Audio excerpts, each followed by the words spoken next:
AK Cycles here. We are working on a brand new 2015 Yamaha R1. This thing is sweet. I have had the chance to ride one a couple times, and it's an amazing piece of machinery. Like, it truly is incredible.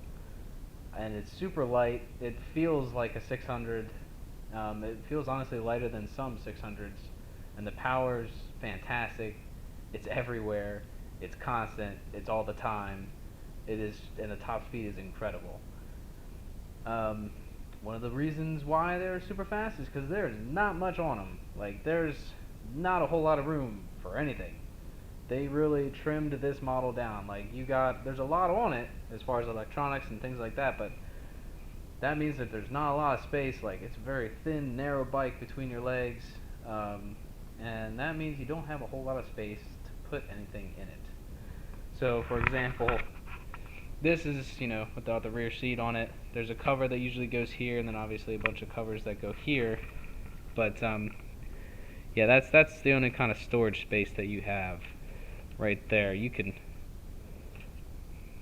basically, you can put your papers in there, like your registration and stuff, and that's about it. You can't put anything else in this bike. Maybe you can, if you have like a small cell phone, you can put it in there, but most cell phones today probably wouldn't even fit in there. So that makes what I'm doing today rather challenging. Working with a Kryptonite system, real-time Kryptonite GPS. I highly recommend it for people that live in either apartment complexes or just bad neighborhoods, don't have a way to like secure your bike. Even if you live in a nice neighborhood like I do, have a garage, that kind of stuff, you should still invest in something like this, especially if your bike is just an amazing piece of machinery like this. Everybody wants it. So you should always, it's a small investment, they're around maybe $400, depending on which one you get. And I mean, that's well worth it, considering this bike retails for right around, after, to buy it off the showroom floor brand new, you're probably close to like, I think it's close to like 20 grand, maybe 18. And that's not for the M model. The M model is much more expensive. So you're definitely, $400 versus getting your $20,000 something motorcycle stolen. I think that's, a safe. So it has a couple different features. And the nicest one that I like is the alerts it can give you to your cell phone. And I'll show you, I guess, how that works. Maybe we'll try to do a demo run with the customer. But you can set it up to where, like, okay, the bike is parked. If it moves, notify me. And you just, click it on the app or whatever that they have on the phone.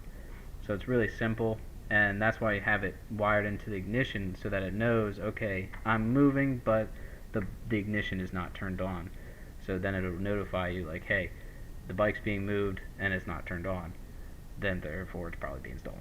And it has its own backup battery built into it. Don't know how long the battery life is. They don't really say. Should last probably a couple days. 1-year warranty, and it's free for the first year when you purchase the product, and then after that there is a subscription. I'm not sure what the subscription fees are. I'm definitely going to ask the customer about that, because I'm curious as to what it is, because it's always nice to have a system like this. So there's a couple ways you can install these. They're very basic. This one is a basic system. It doesn't have the immobilizer part, which is good. I don't like immobilizers. I wouldn't personally get an immobilizer one. But you just have a couple different wires that you have to work with. The rest of them I taped up here. So if you want to add an immobilizer function or any other functions that they have, you can add them. I just taped them away because they're not needed. These two wires, the blue and brown, are your antenna wires. So you don't mess with these. You don't want to cut them. I don't think you want to tape them up either, so I'm just let them hang freely. You have your power lead, your ground, and then this white one here has to be ran through an ignition source. And so you can do this a lot of different ways.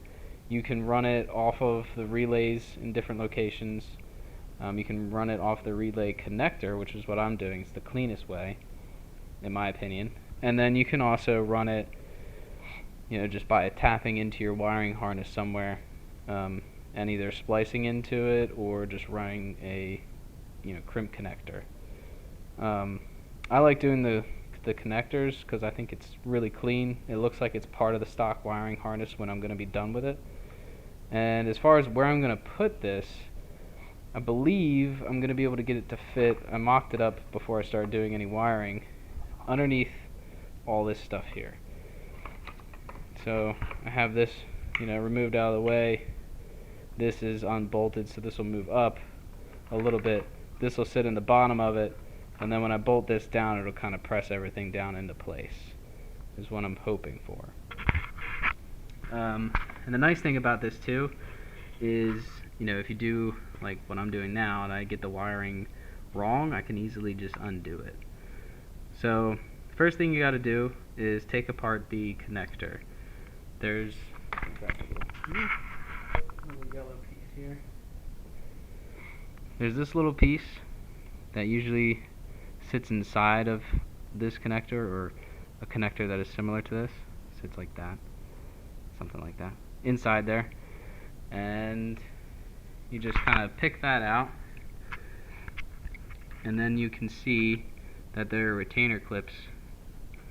It's rather challenging to try and record and do at the same time.